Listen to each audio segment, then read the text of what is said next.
ተስፋዬና ራሄል የተያዩትና የተገናኙትም ክረምቱ ላይ ነበር። በክረምቱ ወቅት ትምህርት ቤቶች ሲዘጉ የራሄል ሶስተኛ ታናሽ እህቷ ወይንሸት ከመንገድ ዳር በቆሎ እሸት ትሸጣለች። ራሄልም ታታሪ ታናሿን በማበረታታት ጠዋትና ማታ በቆሎንና የመጥበሻውን ምድጃ ከቤት ወደ መንገድ ዳር ከዚያም ወደ ቤት በመሸከም ትረዳት ነበር። ወይንሸት የድልድይ ግንብ ሰርታ ለዝናቡና ለብርዱ የላስቲክ ዳስ ሰርታ ስትነግድ ያ ክረምት ሶስተኛዋ ነበር። ነሐሴ አጋማሽ አመሻሹ ላይ ነበር ተስፋዬ ራሄልን እዚያው መንገድ ዳር ከእህቷ ጋር ያያት። ብሩህ ቀይ ቀለሟና የሚያምር ገጽታዋ ድንገት ልቡን ሰነጠረው። መኪናውን እንዳበረረ አልፎ መሄድ አልሆነለትም። መኪናውን ገት አድርጎ የኋሊት መልሶ ልብ ብሎ ተመለከታት። ሁለቱ እህትማማቾች ያወሩ ስለነበር የእሱን መኖር ጉዳይ አላሉትም። ለተወሰኑ ደቂቃዎች ራሄልን በቅጡ ከተመለከታት በኋላ አንዳች መንፈስ አስገደደውና ሊያናግራት ፈቀደ። የመኪናውን ጥሩምባ ደጋግሞ አስጮኸ። ወይንሸትና ራሄል ቀና ብለው አዩት።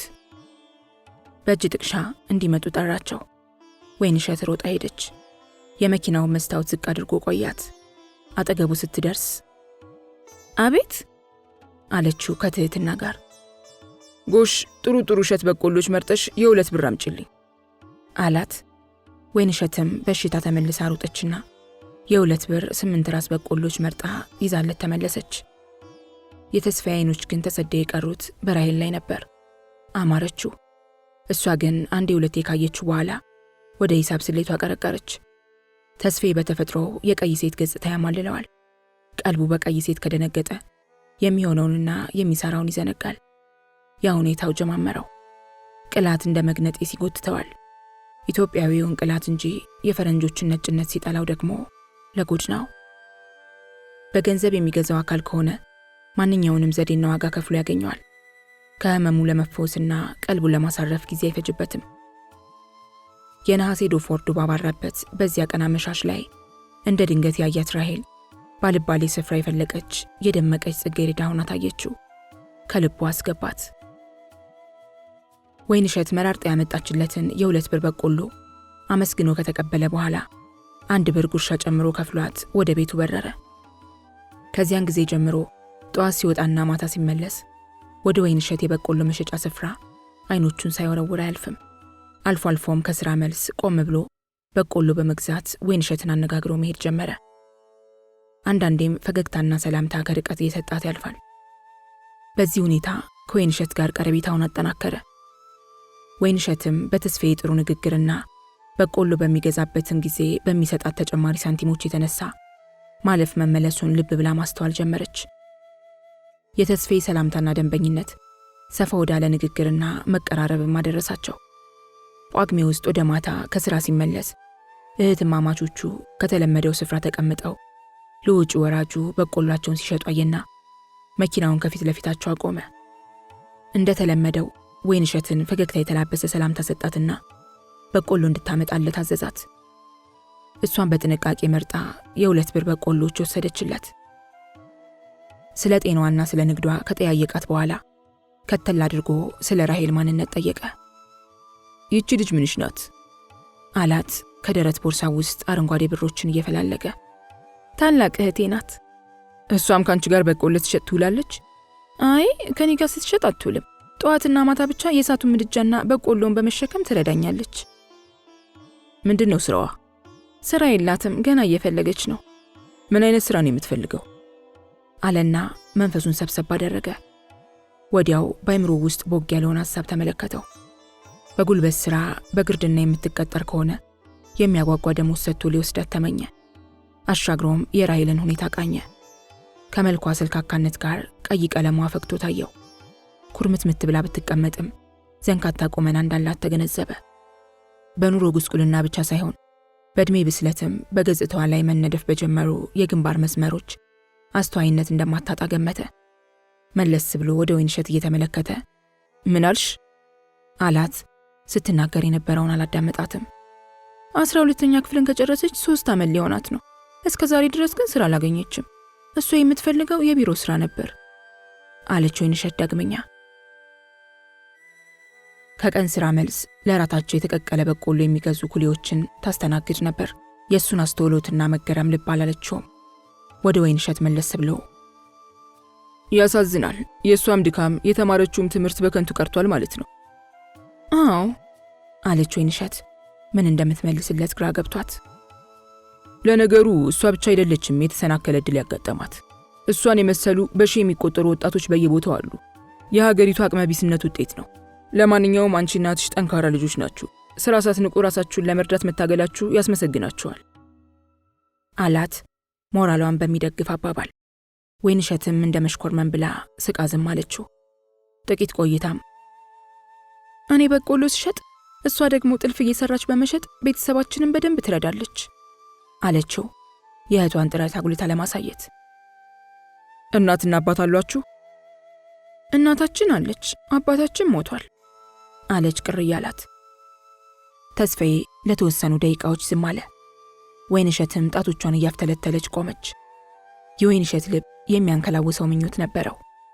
ምን አለበት ራሔሊቲ ስራ እንድትይዝ ቢረዷት፣ እግዚአብሔር ልባቸውን ቢያራራልን የሚል ነበር። ተስፋዬ ደግሞ የማረከችውንና ተማሪ ነበረች የተባለችውን ራሔልን በምን አይነት መንገድ ሊያቀርባት እንደሚችል ያውጠነጥን ነበር። አንድ ሐሳብ ሲከሰትለት ደስ አለውና መለስ ብሎ ወይንሸትን በፈገግታ ተመለከታት። እሷም አይኑን አየችው። ለሳሎን ጌጣጌጥ መጥለፍ የምትችል ከሆነ እንድትሰራልኝ ይፈልጋለሁ። ይህም አንድ እርዳታ ነው። ጥሪያትና ስለ ጥልፉ ላነጋግራት አላት። ወይንሸትን መለስ ብላ 4-5 እርምጃዎች ተራምዳ ከራሔል ጋር ተነጋገረች። ራሔልም ወደ መኪናው ሄዳ ለተስፋዬ ሰላምታ ሰጥታ ቆመች። ባለሙያ መሆንሽን እህትሽ ነገረችኝ። ለሳሎን ዕቃዎች የሚሆን ጥልፍ እንድትሰሪልኝ እፈልጋለሁ። ልትሰሪልኝ ትችያለሽ? አላት የባቄላ አበባ የመሰሉ ጥርሶቹን በፈገግታ ገልጦ እያሳያት። እሰራለሁ አለችው ቆፍጠን ብላ። ከላይ እስከ ታች ገመገማት። ስትጠጋው ደግሞ ቀልቡ ይበልጡን ተንጠለጠለባት። አደነቃት። መጨነቅና መቅለስለስ በሌለበት የትህትና አነጋገር ልትሰራለት እንደምትችል ስለነገረችው በንግግሩ ጥንቃቄ ማድረግ እንዳለበት ተሰማው። ቀጠል አድርጎም የሳሎን ዕቃዎች ምን እንደሆኑ የምታውቂ መሰለኝ። ከሞላ ጎደል ሳላውቅ አልቀርም። ሶፋ ከነጠረጴዛው፣ ቴሌቪዥን፣ ቡፌ፣ ምናልባት የማዕዘን የመጽሐፍት መደርደሪያ ናቸው። ያላወቅኩት ካለ ይነግሩኛል። አውቀሽዋል። በተጨማሪ ደግሞ ትልቅ ጠረጴዛ ስላለኝ ተመሳሳይ የተጠለፈ ልብስ ቢኖረው እወዳለሁ። ጥሩ። ምን ያህል ትሰሪልኛለሽ? 80 ብር። መልካም፣ ዛሬ ግማሹን እሰጥሻለሁ፣ ቀሪውን ደግሞ ስትጨርሽ ያጠናቅቃለሁ አላትና ከደረት ኪሱ ቦርሳውን አውጥቶ 4 ቀያይ ኖቶች ሰጣት። ሌላ የ5 ብር ኖት አውጥቶ ለወይንሸት እንድትሰጥለት ጠየቃት። ተቀበለችውና በቅርቡ እንደምታደርስለት ነግራው ወደ በቆሎ ምድጃው ተመለሰች። የመንፈስ ጽናቷ ከችግሯ በላይ ጎልቶ ታየው። አነጋገሯና አስተያየቷ አስፈራው። ስትመለስ ከኋላዋ ቁመኗን አጠና፣ አደነቀ። ፍላጎቱ አንድ እርከን ጨመረ። የተላክላትን የ5 ብር ኖት ተቀብላ መልስ ልትሰጠው ወይንሸት ስትሞክር ቀሪው ጉርሻዋ መሆኑን በሚያስረዳ ምልክት ከነገራት በኋላ መኪናውን አስነስቶ ወደ ቤቱ በረረ። ጥቂት ቀናት የቀሩትን የዘመን መለወጫ በዓል በተሻለ ሁኔታ ለማክበር የሚችሉበት አጋጣሚ በመገኘቱ ሁለቱ እህትማማቾች ደስ አላቸው። ከማግስቱ ጀምራ ራሔል ቀብድ የተቀበለችበትን የጥልፍ ሥራ በጥንቃቄና በፍጥነት መስራቱን ተያያዘችው። በ5ኛው ቀን አመሻሹ ላይ ጠልፋ ጨረሰች። ከጓደኛዋ ከቀለሟ ክስት ቤት የከሰል ካውያ ተውሳ አሳምራ ተኮሰችው። ቆሻሻ እንዳይነካው በላስቲክ ከረጢት ውስጥ አጣጥፋ ካዘጋጀች በኋላ ታናሿ ወይንሸት ለተስፋዬ እንድትሰጠውና ቀሪውን ገንዘብ እንድትቀበልላት አዘዘቻት። ቀኑ የእንቁጣጣሽ ዜማ ስለነበር የየሰው ስሜትና አካባቢው ሁሉ ሞቅ ደመቅ ብሎ ነበር። ወይንሸትም በቆሎ ሾቷን እየሸጠች ሽቅብ ቁልቁል በሚመላለሱት መኪኖች መካከል የተስፋዬን መኪና መጠባበቅ ያዘች። 12 ሰዓት ተኩል እስኪሆን ድረስ ተስፋዬ ብቅ ሳይል ቀረ። ተስፋ ቆርጣ ዕቃዋን መሰብሰብ ስትጀምር ድንገት ደርሶ በመኪናው ጥሩምባ ጠራት። በመምጣቱ ተደሰተች። የተሰራለትን የሳሎን ጥልፍ ሰጠችው። ተስፋዬም ገላልጦ እያየ የጥልፉን ውበትና የቀለም አገባቡን አደነቀ። ራሔል ባለመኖሯ ግን በውስጡ ቅር ተሰኝቶ ነበር። ከሚፈለግበት 40 ብር ሌላ 10 ብር ጨምሮ ለራሔል እንድትሰጥለት ጠየቃት። ለሷም ደግሞ ትምህርት ቤት ሲከፈት ለደብተር መግዣ 10 ብር ሰጣት። ወይንሸት በደስታ ፈገግታ ፈክታ ደጋግማ እጅ እየነሳች አመስግና ብሮቹን ተቀበለችው። እህትሽን አመስግኝልኝ። እንግዲህም ወደፊት ባላት የትምህርት ደረጃ ስራ እንድታገኝ የምሞክርላት መሆኔን ንገሪያት አላት ተስፋዬ ከራሔል ጋር የሚገናኝበትን ዘዴ እየሸረበ። ወይንሸት ግን ከልብ ደስ አላት። እሺ አለችው ደጋግማ። ደሞዙ በዛ አልበዛ ብላ ስራ የምትመርጥ አይመስለኝም። እንግዲህ የተገኘውን ስራ ፈላልጌ እንድትቀጠር ለማድረግ ሞክራለሁ አለና ሁኔታዋን ልብ ብሎ አስተዋለ። ወይንሸትም ካለባቸው የኑሮ ችግር አኳያ ራሔልም ሆነች ሌሎች እህቶቿ ስራ እንደማይመርጡ ነገረችው። ሌሎች እህቶችም አሉሽ እንዴ አላት። አዎ የራሔል ታናሾችና የኔ ታላቆች ሁለቱ መንታዎች ናቸው። 12ኛ ክፍልን ባለፈው ዓመት ጨርሰዋል። እነሱም ስራ ስላላገኙ ቁጭ ብለዋል። ታዲያ እንዴት ትኖራላችሁ? እናታችን አጎዛ ገበያ ጉልት ትነግዳለች። እኔ በክረምት በቆሎ ነግዳለሁ። ራሔል ደግሞ የእጅ ስራ እየሰራች ትሸጣለች። በቃ በዚሁ ነው የምንኖረው። በጣም ጠንካራ ቤተሰብ ነው ቤተሰባችሁ። ራሳችሁን ለመርዳት በምታደርጉት ጥረት አደንቃችኋለሁ። አንቺ ደግሞ ጎበዝ ልጅ ነሽ። ለመሆኑ ስንተኛ ክፍል ነሽ? አሁን በመስከረም ወር 10ኛ ክፍል እገባለሁ። ጎበዝ በርቺ። በተቻለ መጠን ለደብተርና ለእስክሪብቶ መግዣ ረዳሻለሁ። እህትሽም ስራ እንድታገኝ ጥረት አደርጋለሁ። ተስፋ አትቁረጪ በያት። በይ ስለ ጥልፉ አመስግኝልኝ። መልካም አዲስ ዓመት ይሁንላችሁ። ደህና ደሪ አላት የመኪናው ሞተር እያስነሳ። እግዚአብሔር ይስጥልኝ ጋሼ፣ ለእርሶም መልካም አዲስ ዓመት። ደህና አደሩ አለችና ወይንሸት ለጥ ብላ እጅ ነሳችው። ተስፋዬም ፈገግታውን እንደተላበሰ ወደ ቤቱ በረረ። ዕቃዎቿን ሰብስባ እቤት እንደደረሰች የሆነውን ሁሉ ለታላቋ ለራሔል ነገረቻት። በተሰራለት ጥልፍ ከልብ መደሰቱን ደጋግማ አወራችላት። በተለይ ደግሞ በመጪው ዓመት ስራ ፈልጎ ራሔልን ለማስቀጠር ቃል መግባቱንና በቤተሰባቸው ጉስቁልና ከልብ ማዘኑንም ነገረቻት። ነገሩ በራሔል ልብ ላይ የተስፋ መስመርን ጫረ። ዋናው ቁም ነገር የነበረው ግን ለዚያ አውደ ዓመት ማክበሪያ የተገኘው ገንዘብ ነበር። ራሔልና ወይንሸት የነበራቸውን ገንዘብ አቀናጅተው አንድ መደብ የቅርጫ ስጋ፣ ቅቤና ዶሮ በመግዛት ከምንጊዜውም በተሟላ ሁኔታ በዓሉን በቤታቸው እንዲከበር አደረጉ። መስከረም ሲጠባ ወይንሸት ወደ ትምህርት ቤት ስትገባ ራሔል አብዛኛውን ጊዜዋን በንግዱና በተለመደ የጥልፍ ሥራ ማሳለፉን ተያያዘችው። ሁለቱ መንትዮች እህቶቿ ደግሞ ተያይዘው ሥራ ፍለጋ መንከራተታቸውን ቀጠሉ። ወይዘሮ ጠጄም የጉልት ንግዳቸውን ሊቸረችሩ ጠንክረው ተነሱ። አጎዛ ገበያ ውስጥ ከሚታዩት ትላልቅ መደቦች ውስጥ አንደኛው የወይዘሮ ጠጄ ነበር። ኮረትና የወንዝ አለት ደራርበው ከካቡት መደባቸው ላይ ኩርምት ብለው በጨዋ ፈገግታና በትሁት ቃል ደንበኞቻቸውን የሚያስተናግዱ ስለነበሩ ወይዘሮ ጠጄ በጉልት ሸማቾች የታወቁ ናቸው። ገበያ ደርቶ የዋለ ዕለት የሳንቲም ከረጢታቸው ሲዳጉስ ሳይበሉ የጠገቡ ይመስላቸዋል። ደስ እንዳላቸው ይውላሉ። አንዳንዴ ገበያው ድርግም ብሎ ሲጠፋ ዝንብ ሲያባርሩና የቀበናን ወንዝ ውሃ ድምፅ እያዳመጡ ሲቆዝሙ ይታያሉ።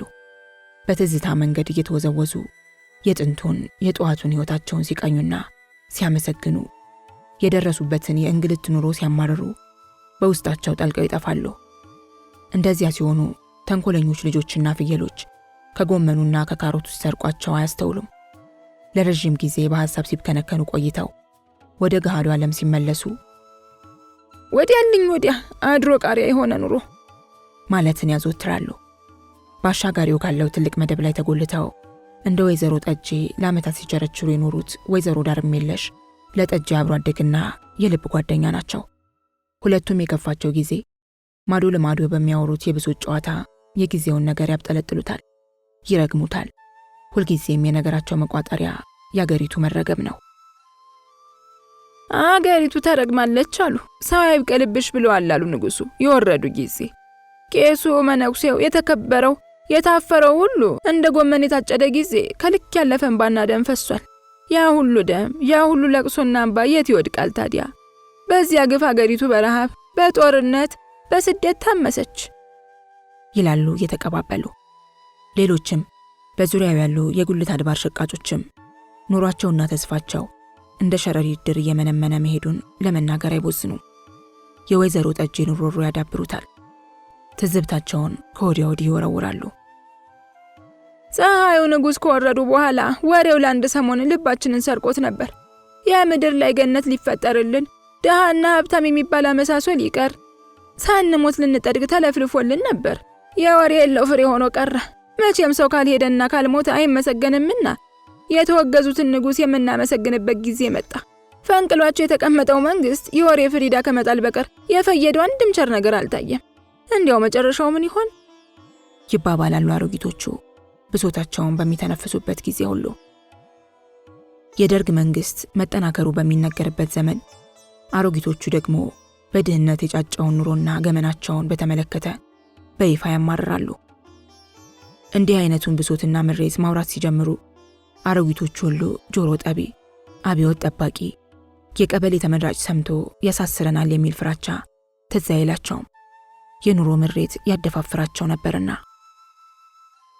ወይዘሮ ጠጄ በአማረ ድግስና ወታ የተዳሩበትን የመጀመሪያውን ትዳራቸውን አፍርሰው ከሁለተኛው ባላቸው ከዳርጌ ምናለሸዋ ጋር የኮበለሉበትንና የኖሩትን ኑሮ ማድነቅና መተረክ አይሰለቻቸውም። የ5 ልጆቻቸው አባት የሆኑት ዳርጌ ከሁነኛው መራመደዳ ሱቆች በስተጀርባ በወርቅና ብር ንግድ ቤት ለ35 ዓመታት ሰርተዋል። ታማኝ አንደበተ ቁጥብ ስለነበሩም ስማቸው ያማረ የተከበረ ነበር። ደክሞ ባመጡት ገንዘብ ላይም ጠንቃቃ ነበሩ። ወይዘሮ ጠጄ ደግሞ ቸርነትና ብኩንነት ስለሚያጠቃቸው ባላቸው የካቡትን ሲያፈርሱ ኖረዋል። ከዳርጌ ሞት በኋላ ጥሪት ያልቋጠሩበት ኑሮ ወዲያውኑ ለእንግልት አሳልፏቸዋል። ስለዚህም ኑሮን ለማሸነፍ ሲሉ ለዓመታት ከጉልት ድንጋዮቻቸው ጋር ፀሐይ ስትፈነጥቅ የተጎለቱ ያቺው ፀሐይ ስትጠልቅ ከቤታቸው ይገባሉ።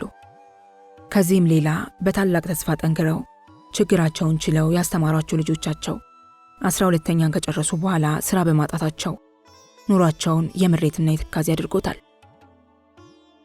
የህዳር ሚካኤል ጧት መንደሩና ዙሪያ ገባው በየአካባቢው ተጠራርጎ በተጣለ የቆሻሻ ጢስ ታፍኗል። ራሄልም የቤታቸውን በር ዘግታ መተጣጠቧን ይዘዋለች። ወይዘሮ ጠጄና ሁለቱ መንትዮች የራሄል ታናናሾች ልጆቻቸው በሚካኤል በዓለ ንግስ ላይ ነበሩ። ወይንሸትም በትምህርቷ ላይ ናት። ወይዘሮ ጠጄ በጽኑ እምነታቸው የማያስታግሉት ነው። ለህዳር ሚካኤል፣ ለታህሳስ ገብርኤል፣ ለጥር ማርያም፣ ለግንቦት ልደታ፣ ለሐምሌ አቦ ያጎዛ ገበያ ውሎና ችርቻሩ ይቀራል። እነዚህም በዓላት ከልብ ያከብራሉ። ከሰዓት በኋላ በ8 ሰዓት ከተስፋዬ ቢሮ ለመሄድ እየተሰነዳዳች ባገኘችው ጊዜ የነበረውን ፈገግታና የተናገራትንም ሁሉ ቃል በቃል እያስታወሰች በዝነ ልቦናዋ ዳግማ አዳመጠችው። ለአንድ ነገር መቃናት ጊዜ፣ ሁኔታና ምክንያት ያስፈልጋል። ምናልባት በዚያች ታታሪ እህትሽ ሰበብ መተዋወቃችን የራሱ የሆነ መልእክት ይኖረዋል። ለማንኛውም በምችለው ለረዳችሁ ቃሌን ስለሰጠው ያንቺን ጉዳይ አልረሳሁትም። አነሰም በዛም የምትሰማሪበትን ሥራ እንድታገኝ ስፈልግ ቆይቻለሁ። ተስፋ ያለው ሁኔታ ስላጋጠመኝ የትምህርት ማስረጃዎችሽን አምጪልኝ ያላት አባባል ልቧን በተስፋ ሞላው። ተጣጥባ ስታበቃ ተፈጥሮ በሙሉ ችሮቷ የለገሰቻትን ዘንፋላ ጸጉሯን በረዥሙ ጎንጉና በትከሻዋ ላይ ቁልቁል ጣለችው። ጥሩ የመሰላትን ልብስ ከሷም ከእህቶቿም ልብሶች መካከል መራርጣ ለበሰች። ጎላ ጎላ ካሉት አይኖቿ ስር በስሱ ያሰመረችው ኩል የአይኖቿን ጥራትና ትልቅነት ይበልጥ አደመቀው። 7 ሰዓት ከሩብ ላይ ቤታቸውን ቆልፋ ስትወጣ እናቷና እህቶቿ ገና ከበዓለ ንግሱ አልተመለሱም ነበር። ከመንደራቸው እስከ ታክሲ መያዣው ድረስ ጥቂት መንገድ በእግሯ ተጉዛለች። አልፎ አልፎ ከመንደሩ ውስጥ የሚልከሰከሱ ጎረምሶችና ልጆች ቢስ ራሄል፣ ቢስ ኩባንያ፣ ቢስ እንደገና እያሏት ሲሮጡና ሲደበቁ ሰምታ እንዳልሰማ ንቃቸው አለፈች። እንደ ራሴ ሆቴል አጠገብ ቆማ 4 ኪሎ የሚያደርሳት ታክሲ ያዘች። 4 ኪሎ ከወረደች በኋላም ሽቅብ እስከ ገንዘብ ሚኒስቴር በእግሯ ተጓዘች። ተስፋዬ ቦሩም ከተለመደው ሽቅርቅር አለባበሱ በላይ ተውቦ የጉንጮቹን ጺም አስወግዶ ሪዙን በቄንጥ አስተካክሎ ነጫጭ ጥርሶቹ በሚያደምቁት ፈገግታው የሚፈካውን ጥቁር ገጽታውን አሳምሮ ተዘጋጅቶ ነበር። ቁልቁል ሰፋ እያለ የሚወርደው ጎራዳ አፍንጫውና ደንዳና ከንፈሮቹ የወንዳ ወንድ ግርማ ሞገስ አላብሰውታል። አይነ ግቡ ሆኖ ወዲያው ቀልብ ባይነጥቅም አንዴ ከቀረቡት በሳቁ፣ በጨዋታው፣ በጥርሶቹ ማማር ልብ ይሰርቃል። መለለው ቁመናው ሞላ ካለ ደንዳና ሰውነቱ ጋር ላለባበሱ ሞገስ ይፈጥርለታል። ልብስ አመራረጡና አጋጌጡ ተስፋዬ ቄንጦ አሰኝቶታል። ራሄል በ8 ሰዓት ከቢሮ እንድትደርስ በቀጠራት በዚያ ቀን ስራ ሊሰራ ቀርቶ ለስራ ጉዳይ ሰው እንዲያናግረው አልፈለገም። ማንም ቢሮ እንዳይመጣበት ወይንም እርሱ ወደ አለቃው ቢሮ እንዳይጠራ ተመኘ። ምኞቱ ግን አልሰመረለትም። የዘርፍ የሥራ ባልደረባው ያበጠ ክላሰር ከደረቱ አስደግፎ 7 ሰዓት ተኩል ላይ ከቢሮ መጣበት። ብስጭት አለ። ከአንገት በላይ ፈገግታ ተላብሶ ደሳለኝን ከተቀበለው በኋላ ስለመጣበት ጉዳይ ጠየቀው። ደሳለኝ ይዞት የገባው የሂሳብ ምርመራ ጉዳይ በአጭር የሚበጠስ አልነበረም። ፊት ለፊት ተቀምጠው ብዙ ተነጋገሩ። ከሚያስማማቸው ነጥብ ላይ አልደረሱም። ተስፋዬ ደግሞ እያንዳንዷ ደቂቃ ባለፈች ቁጥር መረበሹና መቁነጥነጡ ጨመረ። ደሳለኝም ደንቆት ምን ሆነሃል አለው። ምን ነው ምን ሆንኩ ሲል ተስፋዬ መልሶ ጠየቀው። ተጣድፈሃል፣ ከቀልብህ ጋር አይደለህም። ምንድነው ችግር አለብህ? አይ ደህና ነኝ። ብቻ የሚመጣ እንግዳ ስላለኝ አንዳንዴ መንፈሴ ወደዚያ እየተሰረቀ ይሆናል የቸኮልኩ ይመሰለ። የግል እንግዳ ነው ወይንስ ለሥራ ጉዳይ የሚመጣ? ኧረ ለሥራ ጉዳይ የሚመጣ ነው። እስከዚያው ቀጥል፣ ለትንሽ ጊዜ፣ ሰዓቱ ሲደርስ እናቋርጣለን አለ ተስፋዬ የደሳለኝን መሄድ በልቡ እየተመኘ። ደሳለኝ ግን ተደላድሎ በመቀመጥ ስራው ላይ አተኮረ። ተስፋዬን በደፈረሰ መንፈስ የግዱን ከያዙት ጉዳይ ላይ ያቀረቀረ። ራሔል ከገንዘብ ሚኒስቴር መስሪያ ቤት ደጃፍ ስትደርስ ወደ ዘበኛው ቀርባ የተስፋዬን ቢሮ አቅጣጫ ጠየቀች። ዘበኛው በሩቁ አመላከታት። ወደ ተባለው ቢሮ እስክትደርስ ፍርሃትና ጭንቀት ወሯት ግራ ቀኙን ሳታይ እንዳቀረቀረች ተራመደች። የቢሮው ቁጥር 36 መሆኑን አይታ ካረጋገጠች በኋላ ረጋ ብላ አንኳኳች። ይግቡ አለ ተስፋዬ ካቀረቀረበት ወረቀት ላይ ቶሎ ቀና ብሎ። ደሳለኝም ሲጋራውን ተርኩሶ ቀና አለ። ገርበብ ባለው በር ላይ የቆመችውን ራሔልን ሁለቱም በመጠኑ አዩት። ተስፋዬ ወዲያው ፈጠን ብሎ ይቅርታ፣ ለጥቂት ደቂቃዎች ውጭ ቆይኝ፣ ትንሽ ስራ ስለያዝን ነው አላት፣ ጠቋራ ፊቷን በፈገግታው አብርቶ። ራሔልም በዝግታ በሩን ዘግታ ከውጭ ቀረች። ነገር መውጠንጠንና ነገር አስልቶ መወርወር ሲፈልግ እንደሚያደርገው ሁሉ አስቀድሞ በጺም የተወረሰ ፊቱን መደባበስና ቀስ በቀስ በፌስ ፈገግታ መላበስ ጀመረ። ግራና ቀኝ ጸጉሯን ጉንጮቹን እየዳበሰና እያከከ ደሳለኝ ተስፋዬን ልብ ብሎ ተመለከተው። መዘነጡም መጣደፉም ለምን እንደሆነ ተከሰተለት። አንዳች ትዝብት በውስጡ ተንቀሳቀሰበት። አደኑ ይሳካልሃል መቼም። የዛሬዋ ደግሞ አይናፋር ትመስላለች። ከየት አገኘሃት ባክህ? አለው ተስፋዬን በትናንሽ አይኖቹ ትክ ብሎ እያስተዋለው። እንደነገርኩህ ለሥራ ጉዳይ የመጣች ናት። ሌላ ትርጉም ለመስጠት አትቸኩል አለ ተስፋዬ ደሳለኝን አግድም እያየና ስላወቀበትም እየሳቀ። ገባኝ። የልዩ ሥራ ጉዳይ እንግዳ መሆኗን ተረድቻለሁ። እንዲያው ግን የመግባቢያ እርምጃህን እንዴት ነው የምትጀምረው? አለው በመገረም። አልፎ አልፎ ይቀላለዳሉ። ያንን ጥበብ ሌላ ጊዜ ረጋ ብለን ብንጫወት ይሻላል። አሁን እንግዳ ቆሜ ለማስረዳት አልችልም። ይልቅ ብትተባበረኝ። ምን አይነት ትብብር? ልትጠልፋት አስበሃል እንዴ? ጌታቸው የዓመት ፍቃድ ስለወጣ አንዳንዴ በሚያስፈልጉ ጉዳዮች ላይ ችግር እየገጠመኝ ነው። በዚህ አጋጣሚ እሱን ሆነ ብትረዳኝስ? እኮ እንዴት? የሥራ አለቃዬና የመቅጠር ስልጣን ያለ ሰው አድርጌ ከእርሷ ጋር ላስተዋውቅህ። ልጅቷ ሥራ ፈላጊ ናት። ባላት የትምህርት ማስረጃ እንድትቀጠር ልዩ ድጋፍ ልትሰጣት እንደምትችል ተስፋ ስጣት። በቃ ይችን ብቻ እንድትተባበረኝ ይፈልጋለሁ። እና እንግዳ ሥራ ፈላጊ ናታ? አለው ደሳለኝ በምጸት ፈገግታ ውስጥ እያስተዋለው። አዎ፣ ያው መዘዘኛ የ12ኛ ክፍል ፈተና ህሊናዋን አቁስሎ ሞራሏን ሰብሮ ለችግር ያጋለጣት ጎስቋላ ብጤ ናት። የሚገርምህ ግን ቀልቤን አንጠልጥለዋለች። ለአንድ ሰሞን ላማሙቃት አስቤያለሁ። በል እንግዲህ አንተም ነቅተህብኛል። እውነቱም ይኸው ነው። ተባበረኝ። ወፍራም ተስፋ በልቡ አሳድርልኝ አለው ተስፋዬ እየፈገገና በደስታ ስሜት እየተቅበጠበጠ። ጌታቸው፣ እናንተ በዚህ አይነት መመሳጠር የብዙ እርግቦችን ክንፍ ገንጥላችኋል የሚባለው እውነት ነዋ። በተንኮላችሁ ተጠልፈው እግራችሁ ስር ሲልወሰወሱ በማየት ትዝናናላችሁ፣ ትፈነድቃላችሁ። ተው እንጂ ደሳለኝ፣ ነገሮችን እንደየሁኔታቸው እንመልከት። አሁን ልጅቷን እናስተናግዳት፣ ሌላውን ቢራ እየተጎነጨን እንጫወተዋለን። ይልቅ ልጅቷን ላስገባት። እንዳልኩ ተስፋ መስጠት ብቻ ነው እኮ። አግሪድ እንዳልኩ እንግዲህ አለና ተጣድፎ ከተቀመጠበት ተነሳ። ቆይ አትጣደፍ። እንዲህ ነገሮችን አቀናጅተህ ስታታልላት ህሊናህ፣ እውነተኛው ውስጥህ እንዲያው ምን ይልሃል?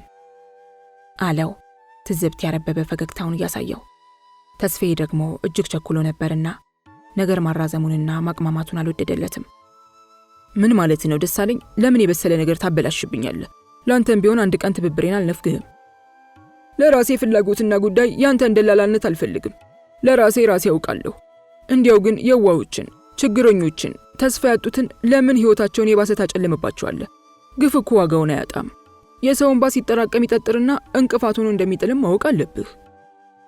አይ ደሳለኝ፣ አለ ቦታ ነው እኮ ሂሳብ ሰራተኛ የሆንከው። ግብረ ገብ አስተማሪነት ይዋጣልህ ነበር አለው የሹፈት አተያይ ያየው። ቀጠል አድርጎም አሁን ሞራሌን መንካት ይቅር። በመሰረቱ ሴቶች አበቦች ናቸው። አበቦችን በተለያየ ቀለማቸውና ቅርጻቸው ልታደንቅ ካልቻልክ አንተ ውበትን መረዳት ተስኖሃል ማለት ነው። በበኩሌ ተደስቼ አስደስታቸዋለሁ። ያፈጣጠራቸው ምክንያትም ለወንዶች ደስታና ምቾት ለመፍጠር ነው። መደሰትን ሳስተምራቸው ያመሰግኑኛል እንጂ አይወቅሱኝም። በሌላ ጊዜ በሰፊው እንነጋገርበታለን። የዛሬን ተባበረኝ ካለው በኋላ በሩን ዘግቶ ወጣ። ደሳለኝ በሩ ላይ አፍጥጦ ቀረ። የያዘውን ሲጋራ ሳያቀጣጥለው በመተርኮሻው ላይ ጥሎ ቀስ እያላሻው።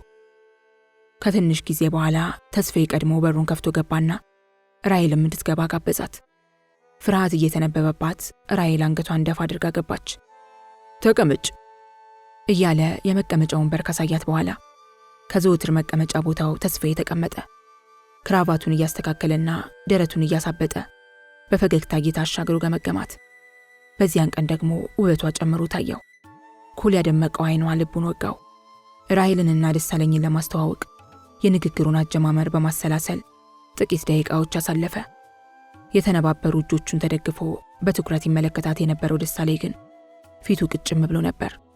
ውጫዊ አካሏን ሳይሆን ውስጣዊ ሕሊናዋን፣ መንፈሳዊ እሷነቷን ይፈትሽ ይመስል ትናንሽ ንቁ ዓይኖቹን ተከለባት። ያስተያየቱ ሁኔታ እንኳንስ ለራሔል ለተስፋዬም ገረመው። ጉሮሮውን ደጋግሞ ካጸዳ በኋላ ዓይኖቹን ከራሔል ወደ ደሳለኝ፣ ከደሳለኝ ወደ ራሔል መላልሶ እየወረወረ አቶ ደሳለኝ የክፍል አለቃዬ ነው አላት፣ እጁን ወደ ደሳለኝ በመጠኑ ሰንዘር አድርጎ።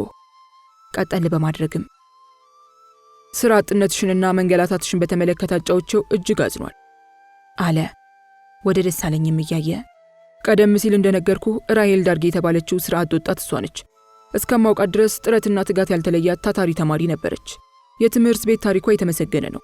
ሆኖም የ12ኛ ክፍል መልቀቂያ ፈተና ስላልቀናት ትምህርት ለመቀጠል አልቻለችም፣ ስራም አላገኘችም አለና አክብሮት በተቀላቀለበት ብሩህ ፈገግታ ለደሳለኝ አስተዋወቃት። ባጣመረው እጁ ላይ አገጩን አስደግፎ በዝምታ ሲያዳምጥ የነበረው ደሳለኝ ትክ ብሎ ተስፋዬን ሲመለከተው ቆየ። አተያዩ ቀዝቃዛ ነበር። ቅዝቃዜው የተስፋዬን ልብ ሸመቀቀበት። ሆኖም ነገሩን መልክ ለማስያዝ በመቻኮል ተጨማሪ ሐሳቦችን አቀነባብሮ ንግግሩን ቀጠለ። በእርግጥ የተማረው ኃይል ከዓመት ወደ ዓመት እየበረከተ መጥቷል። መንግስት ግን ለዚህ ሁኔታ የፈጠረው አመቺ ሁኔታ የለም። የሥራ መስክ አልተስፋፋም። በየጊዜው ማመልከቻቸውንና የትምህርት ማስረጃቸውን ወደኛ እያመጡ በተገኘው የሥራ አይነት እንዲቀጠሩ የተማጸኑን ብዙሃን ናቸው አለና ወደ ኋላው መለስ ብሎ ከመዝገቡ መደርደሪያ ላይ አንድ ክላሰር አንስቶ በውስጡ ያሉትን ወረቀቶች ገለጥ ገለጥ አድርጎ አየ። ወዲያው አሻግሮ ለደሳለኝ ያቀበለውና ተመልከት እንግዲህ እነዚህ አመልካቾች ሁሉ ቢያንስ 3-4 ዓመት ሙሉ ሥራ ፈትተዋል አለ በተቆርቋሪነት ስሜት። ደሳለኝም የተቀበለውን ክላሰር ገልጦ ተራ በተራ የትምህርት ማስረጃዎቹን በሙሉ በጠረጴዛው ላይ እየደረደረ አስተዋላቸው። ቀና ብሎም ራሔልን አተኩሮ ተመለከታት። ላፍታ የታደርጋው አቀረቀረች። መቼ ነው የ12ኛ ክፍልን መልቀቂያ የተፈተንሽው አላት ረጋ ብሎ። ከ3 ዓመት በፊት በ1964 አለችው ፈጠን ብላ። ወዲያውም በክላሰር ውስጥ በጥንቃቄ አዘጋጅታ ያመጣችውን የትምህርት ማስረጃዎቿን ብድግ ብላ ቀበለችው። ደሳለኝም ተቀብሎ የየክፍሏን የትምህርት ውጤት ተመለከተ። ተሸላሚ ተማሪ እንደነበረች አየ። ሌሎችንም የምስክር ወረቀቶቿንም አነበበ። በልዩ ልዩ የትምህርት ቤት ክበቦች ውስጥ የነበራት ተሳትፎና ላተረፈችው ውጤት ምስጋና ተጽፎላታል። ተስፋዬ የተናገረላትን ታታሪነት ደሳለኝም በውጤቱ አረጋገጠ። ክላሰሩን በጥንቃቄ ካጠፈ በኋላ ቀና ብሎ እንደገና በትኩረት ተመለከታት። ራሔልም የሚለውን ለመስማት ጠበቀችው። ታታሪና ምስጉን እንደነበርሽ ውጤትሽ ይናገራል አላትና ራሱን እየነቀነቀ አያት። በመቀጠልም መጨረሻው ላይ ባለው ጠባብ መንገድ ለማለፍ አለመቻልሽ ግን ያሳዝናል። የሚታዘነው ጥበቱን በፈጠረው ችግርና በችግሩ ፈጣሪዎች ነው። አንቺም በውጤትሽ እንደገመትኩሽ ለከፍተኛ ትምህርት የምትገቢ ነበርሽ። የሀገሪቱ አቅም መመንመን የትምህርት ተቋሞች እድገት እንዲቀጭጭ አድርጓል። ስለዚህ ብሩህ ሕሊና ባላቸው ለጋ ልጆች ሕይወትና ዕድል ላይ ጅምላ የግፍ ፍርድ በየዓመቱ ሲፈረድ እናያለን። አንቺም ከእነዚህ ብዙዎች አንዷ ነሽ። ላለሽበት ችግር መንስኤው አንቺ ሳትሆኚ ሌላ ግዙፍ አካል ነው። እሱም መንግስት የተሰኘው የአስተዳደር ዘርፍና ስልቱ ነው። ስለዚህ አንቺ ባንቺነትሽ ተስፋ እንዳትቆርጪ ላስገነዝብሽ እፈልጋለሁ። ባለሽ ብሩህ አእምሮ በመጠቀም ሰው ለመሆን እልህና ወኔ ይኑርሽ አላት ከልቡ በመነጨ ወገናዊ ምክር። ተስፋዬም የደሳለኝን ንግግር ሲሰማ ጥያቄውን እንደተቀበለው አምኖ በውስጡ እፎይታ ተረጋጋ። ፈገግታውን እንደተላበሰ የደሳለኝን ሐሳብ በመደገፍ ራሱን ነቀነቀ። ቀጠል አድርጎም የማጠናከሪያ ሐሳቡን መናገር ጀመረ። አቶ ደሳለኝ እንዳለው በየዓመቱ በሺህ የሚቆጠሩ ተማሪዎች ወደቁ የሚባለው በእውነት ሁሉም ችሎታ ስላጡ አይደለም፣ ተቀባይ የትምህርት ተቋሞች ባለመሰራታቸው ነው። ለጦርነቱ ከሚወጣው ወጪ ግማሹ እንኳን ለትምህርት ቤት ማስፋፊያ ቢውል ኖሮ ይሄ ችግር ይቃለል ነበር። የሚገርመው ደግሞ ትልልቆቹ የትምህርት ተቋሞች ፈተና መሸጣቸውም ይነገራል። እንዳይጋለጥም በባለስልጣናት ክንድ እየታፈነ እንደሚቀር ይወራል። በዘር በዝምድና ሌብነቱ እንደሚሰራና የማይገባቸው በየኮሌጆቹ እንደገቡ ማረጋገጫ አለን የሚሉም አሉ። ሀቅና እውነት ከሚመረትበት የትምህርት አምባ አሳፋሪ ንግድና ማጭበርበር መታየቱ አጠቃላይ ውድቀታችንን ያሳያል አለና ቆፍጠን ብሎ ደሳለኝን ተመለከተው። ደሳለኝም በዚያው ቀዝቃዛና በሚመረመር አተያዩ ላፍታ ተመለከተው። ራሱን ግራና ቀኝ ከነቀነቀ በኋላ ወደ ራሄል ዞር ብሎ ሀገሪቱማ አሳዛኝና አሳፋሪ ውድቀትን ከወደቀች ቆይታለች። አሁን ደግሞ ሞቷ እየሸተተን ነው። በእሷ ሞት የእኛም ሞት ይከተላል። ስለዚህም ነው ብዙዎች በቁም ሞት ውስጥ ሲያንቀላፉ የሚታየው። የሀገሪቱና የዜጎቿ ገዳዮች እነማን ናቸው ማለቱ ጥሩ ነው። ሌላው ቢቀር ጠላትን ማወቁ ጥሩ ነውና ብሎ ራሄልን በዳመነ ፈገግታው ተመለከታት። ምን እንደምትመልስለት ግራ ገብቷት ዝም ብላ አየችው። መለስ ብሎ ተስፋዬንም አስተዋለው። ተስፋዬም ንግግሩን እንዲቀጥል ስለፈለገ እነማን ናቸው? እንዳልከው ጠላትን ማወቅ አስፈላጊ ነው አለ ደሳለኝን በአክብሮት አተያየ። አዎ፣ ጠላትን ማወቅ ጊዜና ሁኔታ ሲመቻች ለትንንቅና ለድል ያዘጋጃል። ጠላት ነው። የጠላት ማንነት የሚለካበት ዋነኛው ሚዛን ራስ ወዳድነቱ ነው። ራስ ወዳዶች ከራሳቸው ዓለም ውጭ የሚታያቸው ሰብአዊነት፣ ፍትህ፣ እውነትና ፍቅር የለም። የህብረተሰቡ ጠላቶችም በየትም በማንኛውም የህይወት ዘርፍ የተሰገሰጉ ራስ ወዳዶችና ግብዞች ናቸው። እነዚህ መናኛ ግን የእድገት እንቅፋት የሆኑ ሰዎች አንተን ይመስላሉ። አንተና ያንተ ብጤዎች በተለያየ ጉዳይና ሁኔታ የምትፈጥሩት መስገብገብ ተዳምሮ ያመጣው ችግር አገሪቷንና ሰዎቿን ቁልቁል እያሰመጣቸው ነው። ማንነትህን አውቀ መስተካከል እንደሚገባ በግልጽ እመክርሃለሁ አለው በርትዑና ደፋር አንደበት። ደሳለኝ በቁጣ ተሞላ። ተስፋዬ ግን ደነገጠ። የሚሰጠውን መልስ ማሰባሰብ አቅቶት ለጥቂት ጊዜ ተፋጠጡ። ራሄልም ክፉኛ ደነገጠች። መንፈሱ እንደመረጋጋት ሲል ምንድን የምትለው አቶ ደሳለኝ? የተናገርከው በጭራሽ አልገባኝም። እኔን ነው በራስ ወዳድነት የጠቀስከኝ? አለው ግንባሩን አኮሳትሮ በአመልካች ጣቱ ወደ ደረቱ እየጠቆመ። ሲናደድ የሚደፈርሱት አይኖቹ ንጣታቸው መወየብ ጀመረ። ደሳለኝ ግን በሙሉ ልብና በደፋር አንደበቱ ንግግሩን ቀጠለ። አዎ፣ አንተን የሥራ ባልደረቤን ነው የምመክርህ። ህሊና የማይወቅስህ መሆንህና ራስ ወዳድነትህን አሳምሬ ያውቀዋለሁ። በእርግጥ ሐቅን መቀበል ይከብዳል። እርግጠኛ ማንነትህን ስነግርህ ብትበሳጭ አይገርመኝም። ሰምተህ ለመስተካከል የምትሞክር ከሆነ ግን አደንቅሃለሁ። ራስ ወዳድነትህን በያዝኩት በቂ ማስረጃ መተንተን እችላለሁ። አንተ አንድ የገንዘብ ሚኒስቴር የሂሳብ ምርመራ ሰራተኛ ነህ። በቃ ከዚህ ውጭ የሥራ አጦችን ማመልከቻ ለመቀበል ለሚቀርበውም ጥያቄ ምንም አይነት መልስ የመስጠት መብቱም ኃላፊነቱም አልተሰጠህም። ይህንን ጉዳይ የሚያስተናግድ ራሱን የቻለ ክፍል አለ። አንተ ግን ኑሮና ተስፋ የጨለመባቸውን ድሆች እያታለልክ ባዶ ተስፋ እያወራህላቸው ከእነሱ ላይ የምትነጥቀውን እስክትነጥቅ ትቅነዘነዛለህ። ታስታውሳለህ? አንድ ሰሞን ደጅ ስታስጠናት የነበረችውን ቀይ ንቅሳታም ልጅ በረኪና ጠጥታ መሞቷን ሰምቻለሁ።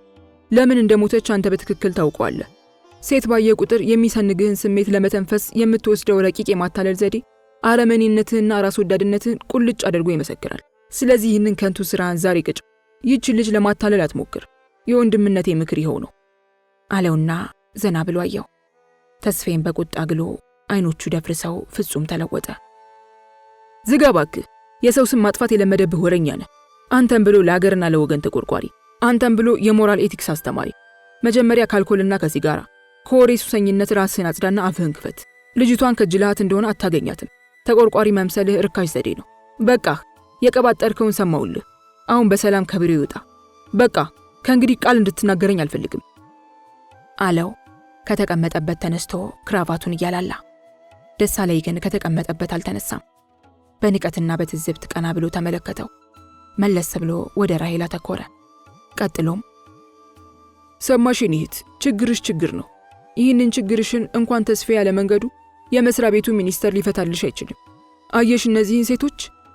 በትምህርት ማስረጃዎቹ ራስጌ ያሉትን ፎቶግራፎች በጣቱ እየጠቆመ አሳያት። እነዚህ ሁሉ አንቺ በመጣሽበት ጥያቄና ችግር መጥተው ነገር ግን የነበራቸውን ክብር ሕይወታቸውንም ጭምር የተዘረፉ የዋሆች ናቸው። ስለዚህ ከዚህ ሰውዬ ጋር የሚኖርሽን ግንኙነት መመርመርና መወሰን እንደገና ማሰብ ይኖርብሻል ብሏት ከተቀመጠበት ተነሳ። ቀደም ሲል የሰጠችውን የትምህርት ማስረጃዋንም መልሶ አቀበላት። ለማያውቅህ ምሁርና ለሰው ተቆርቋሪ መስለ ለመታየት ትቀባጥራለህ። ወረኛ መሆንን ስለማታውቅ እሷ ፊት ለመመጻደቅ መሞከር ነው። በሉጣ እንደተከበርክ ከቢሮ ይውጣ፣ አለበለዚያ ችግር ይመጣብሃል አለው ተስፋዬ ግሎ እየተቅበጠበጠ። ደሳለኝ ግን በንቀት ፈገግታ እየተመለከተው ይዞት የገባውን ያበጠ ክላሰር ይዞ ቆመ። ላፍታ በትዝብት አተያይ ካስተዋለው በኋላ ዝግ ባለው አነጋገሩ ስማ፣ ሐሜት አልወድም፣ ማስመሰል አልወድም። ፊት ለፊት ያለብህን ጉድፍ እንድትነቅስ ነግሬሃለሁ። እውነት መናገሬን ግን ህሊናህ ያውቀዋል። የዚችን ተስፋ የመነመንባትን ልጅ መጥለፊያ ወጥመድ አብሬ ባለማጥመዴ ከነፍስ ግድያ ተባባሪነት እንደዳንኩ ያህል ይሰማኛል። ያንተ ብስጭት ደግሞ ያቀድከው ስለከሸፈ ነው አለው የሚወረወር ነብር መስሎ እየተንጎማለለ። ውጣ ብያለሁ፣ ውጣ ሰውዬ፣ ከቢሮዬ ውጣ አለ ተስፋዬ ከጣራ በላይ ጮሆ። እንዳንተ ካለው ቆሻሻ መራቅ አስፈላጊ ስለሆነ ባትልም ከነ ቆሻሻ ድርጊትህ ትቼ ለመውጣት አስቤያለሁ ብሎት ረጋ ባለና ጥንቃቄ በተሞላው እርምጃ ደሳለኝ ወደ በሩ አመራ። ተስፋዬም ደም በጎረሱ አይኖቹ ሸኛው። ደሳለኝ በሩን ዘግቶ ሲወጣ የራሄል ነፍሷ ከውጥረት ረገባለች። ድንጋጤና ጭንቀት ሰንገዋት ነበር። ካሁን አሁን ተያይዘው ተደባደቡ በሚል ስጋት ተቀስፋ ነበርና የደሳለኝን መሄድ ወደደችው። ቢሆንም የተናገረውን ሁሉ በልቧ ይዛው ነበር፣ ከንክኗታል። ደሳለኝ ከሄደ በኋላ ተስፋዬ ከወንበሩ ላይ ተቀምጦ በግንባሩ ዙሪያ የተንቸረፈፈውን ላቡን በመሐረቡ ጠረገ። ራሱን ለማቀዝቀዝና ለራሄል የሚሰጣትን ምክንያት ለማሰላሰል ለጥቂት ጊዜ በዝምታ ቆየ። እሷም ግራ ገብቷት ስለነበር በትዕግስት የሚላትን የመጨረሻ ቃል ለመስማት ተቀመጠች። አዝናለሁ ራሄል፣ ይሄ የማይረባ ሰውዬ በፈጠረው ጭቅጭቅ መረበሽሽ ይሰማኛል። ከማያውቀው ሰው ፊት ሊቅና ለሰው አዛኝ መስሎ ለመታየት የመቅበጥበጥ ባህሪ ያለው፣ በዚህ የተነሳ የተጠላ ነው። ማውራት ይወዳል፣ መታየትን መደነቅን ይወዳል። ለዚህ ነው ባንቺ ፊት ለመመጻደቅ የሞከረው። እሱን እርሹና ስለመጣሽበት ጉዳይ እንነጋገር አለና አላልቶት የነበረውን ክራቫቱን እያጠበቀ አስተካከለ። ድምቀት ያልነበረውን ፈገግታውንም አሳያት።